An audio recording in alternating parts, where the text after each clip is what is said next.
Most immigrants in Canada is simply not prepared for what's coming next.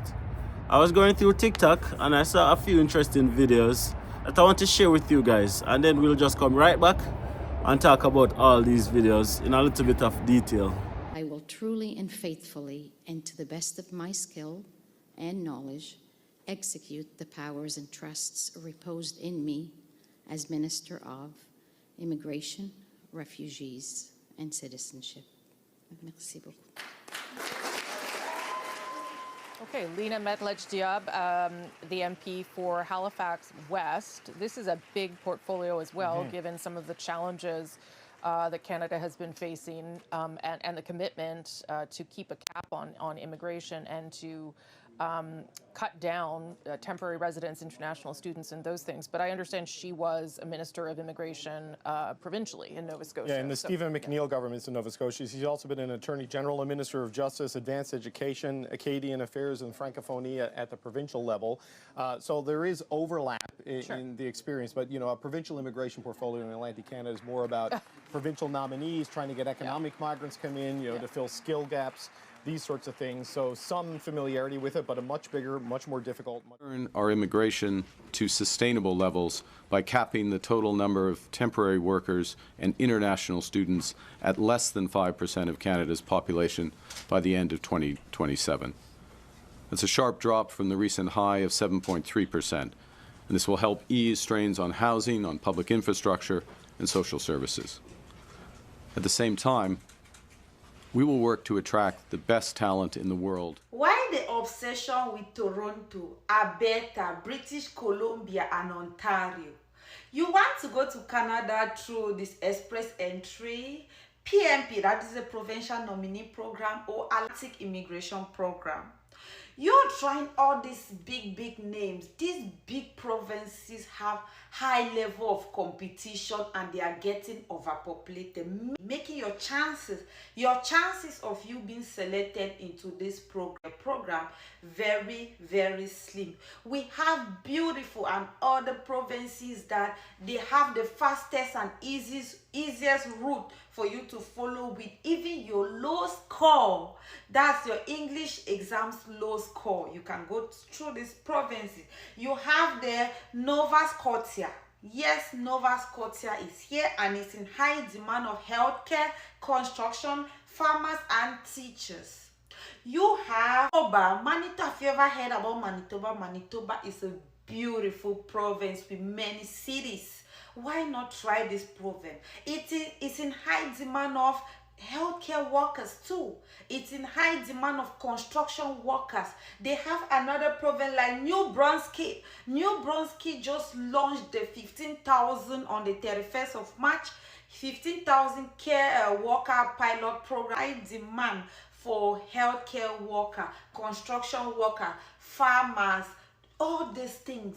You can go through them with these three other provinces I just mentioned: Nova Scotia, Manitoba, New Brunswick. All these provinces, they need people. Stop this obsession. I want to go just to Toronto. I want to go just to Ontario. I'm going to British Columbia. I'm going to try other beautiful states that have high possibility of getting entry. You can apply through the PMP program. That's the provincial nominee program. You can apply through the express entry. You can apply through the family reunification. Like if you have family member there that they can apply for you, they can go through all these provinces. You can apply through the Atlantic immigration program. All these things I'm telling you, they will help. For you to be qualified for these programs, you need to get a company in Canada that is ready to employ you. You need a website where you can use in getting this company. You can try job banks, that's job bank. I don't know who needs to hear this, but you cannot survive in Canada on minimum wage. Yes, I said it. You cannot survive in Canada if you are earning like $2,000 a month. In fact, minimum wage, maybe $40,000 down in a month. You cannot survive in Canada, guys. I know a lot of people will come and say, oh, I'm on minimum wage. Please, if you're on minimum wage and you're surviving, tell me how you're surviving in the comment section. I would like to know, but I am telling you categorically, you cannot. Those people are struggling, they're in credit card debt and all. It's not a very funny life. You will regret ever coming to this country. That's why I keep saying, get skills. You do not need to, you can start with customer service and factory jobs. Yes, that's good. Uber driving, yes, that's good. But get skills.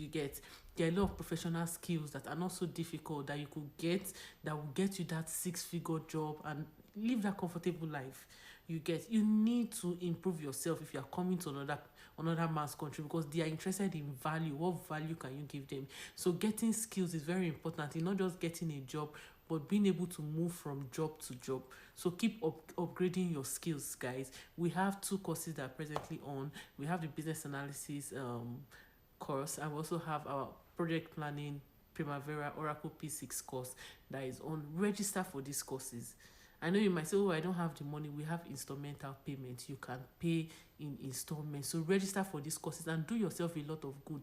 You will now have the skills and you will have the opportunity to apply to top companies. Hey guys, welcome back to another video. Thank you guys so much for clicking on this video. If it's your first video on this channel, welcome to the Andersons family. And if you're a returning viewer or a returning subscriber, thank you guys for coming back to another video. Canada has a new immigration minister, and her name is Lena Metlej Diab. And she was previously the immigration minister of Nova Scotia, but now she's been trusted with the huge responsibility of managing Canada's immigration affairs. What does this mean? Is this a good thing? Is this a bad thing? Let me know what you guys think right down below. But let me share my opinion. First and foremost, we can all admit that immigration in Canada is a lot different today in 2025 than it was a couple of years ago. A couple of years ago, immigration was almost a free-for-all. Doors were open and pretty much anyone could get in.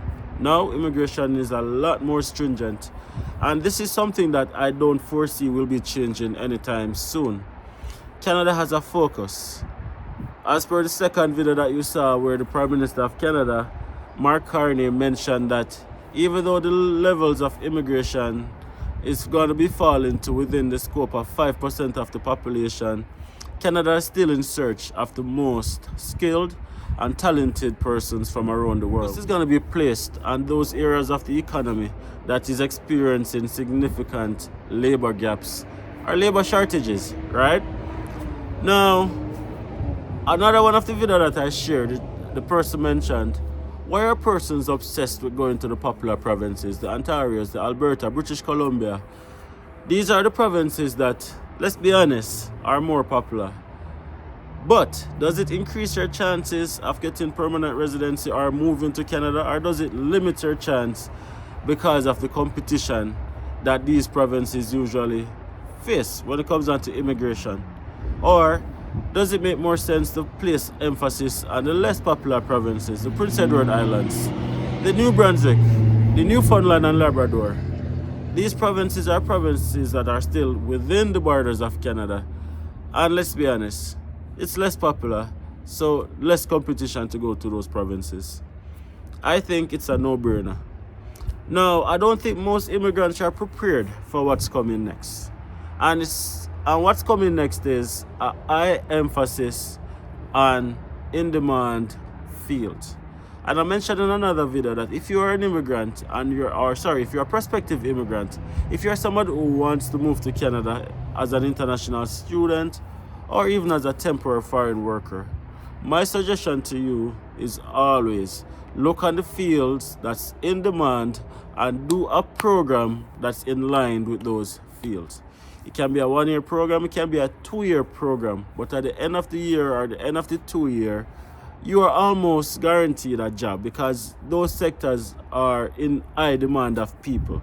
And also, you have a greater chance of becoming a permanent resident in Canada in 2025 and beyond. If you're looking to come to Canada as a skilled worker, you can begin the process in your home country. Look again on the in-demand fields that are in demand, and do a program in your country within those specific fields, right? Skilled trade is the best way to go. Get yourself qualified, again, 8 months to a year or 2 years at max. You get that qualification, which makes you more competitive within the Canadian job market. And it's easier for you to get a job offer, which makes you eligible underneath many different provincial nomination programs.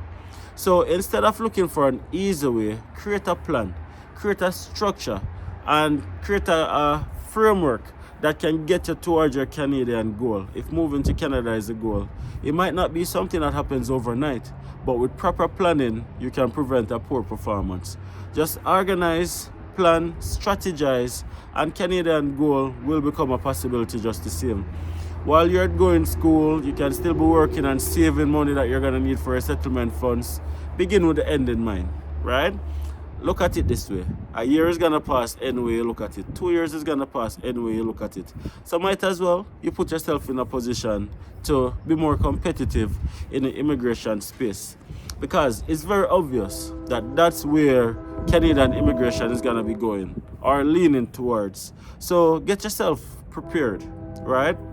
A lot of immigrants are simply not prepared for what's coming next, right? They're looking for an easy way. I get the questions all the time. Apologies for the background noise. I know you guys probably hear a lot of distractions going on in the background. My apologies. I get a lot of questions all the time. What's the easiest way to move to Canada? Or what's the easiest way to get PR? Or what's the easiest province to move to? And when I get those questions, I usually answer it the same way. There's no easy way to move to Canada. There's no easy province to settle. There's no easy way to get a job here in Canada. And if your mindset is starting out by looking for what's easy, you have already failed. And that's just the truth. You have already failed. Because it's not going to be easy. If it was easy, anybody could have done it. Anybody would have done it. It's not meant to be easy. But is it possible? Absolutely it's possible. Definitely it's possible. But if you're continually looking for an easy way to move or an easy way to transition, chances are you're going to end up disappointed and ultimately fail in pursuit of moving to Canada. Because as soon as they realize that, whoa, it's not easy, it's tough, it's challenging, then one, you're going to give up, and two, the process is going to seem overwhelming. All you need to do is to create a plan. Write it down if you have to. Create a roadmap and say, okay then, this is the roadmap that I'm going to take.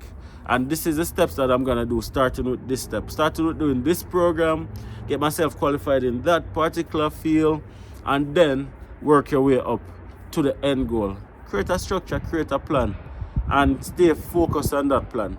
It doesn't matter if it takes you a year or 2 years. If that is your goal, if you start planning today, within a year or 2 years, you might be in Canada. The time is going to pass anyway, so might as well make yourself more qualified. Within the next year or 2 years, you can move to the country that you want to move to.